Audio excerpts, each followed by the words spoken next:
La vie éternelle, une fois sauvé, toujours sauvé. Il est écrit dans Romains 5 du verset 10 à 11 qui dit « Car si, lorsque nous étions ennemis, nous avons été réconciliés à Dieu par la mort de son Fils, bien plus, étant réconciliés, nous serons sauvés par sa vie.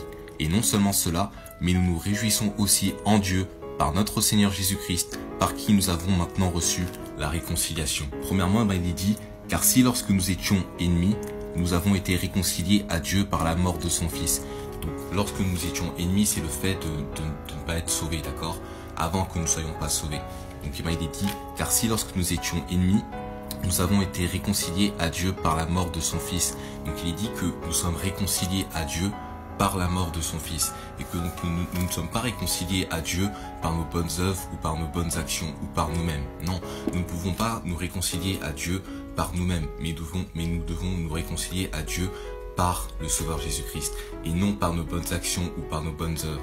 Et donc tout simplement, une fois sauvé, vous avez mis toute votre confiance en le Sauveur Jésus-Christ et donc une fois sauvé, vous êtes réconcilié éternellement avec Dieu. Donc avec Dieu, vous êtes en règle avec lui concernant le salut. Parce que maintenant, vous avez la vie éternelle. Donc une vie qui est sans fin, qui ne s'arrête jamais.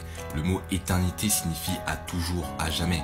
Lorsque Dieu vous donne une vie éternelle par Jésus-Christ le Sauveur, vous avez une vie qui est sans fin, d'accord? Et donc après cela, il est dit, bien plus, étant réconciliés, nous serons sauvés par sa vie.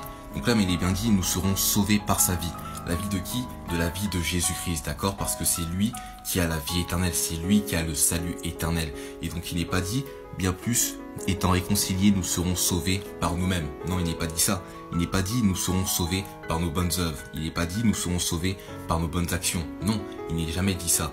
Donc nous ne sommes pas le sauveur de nous-mêmes, mais c'est le sauveur Jésus-Christ qui nous sauve.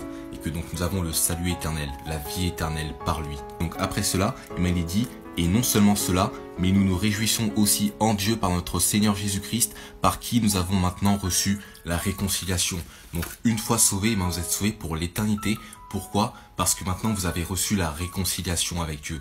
Donc est-ce que Dieu pourra vous dire, oh maintenant je ne suis plus en règle, je ne suis plus en réconciliation avec toi? Non, maintenant que vous êtes en réconciliation avec Dieu, maintenant vous êtes sauvés pour l'éternité. Parce que encore une fois, il est dit que vous êtes fils de Dieu, que vous êtes enfant de Dieu. Et que donc Dieu est votre Père et que vous, vous êtes son fils et sa fille et que donc tout simplement il est votre Père céleste et que maintenant il est votre Père pour l'éternité, d'accord? Et donc si vous n'êtes pas sûr à 100% d'aller au paradis, je vous conseille de voir la vidéo en lien YouTube afin que vous puissiez savoir que vous avez la vie éternelle en Jésus-Christ, le Sauveur. Que Dieu vous bénisse, bonne journée, Amen.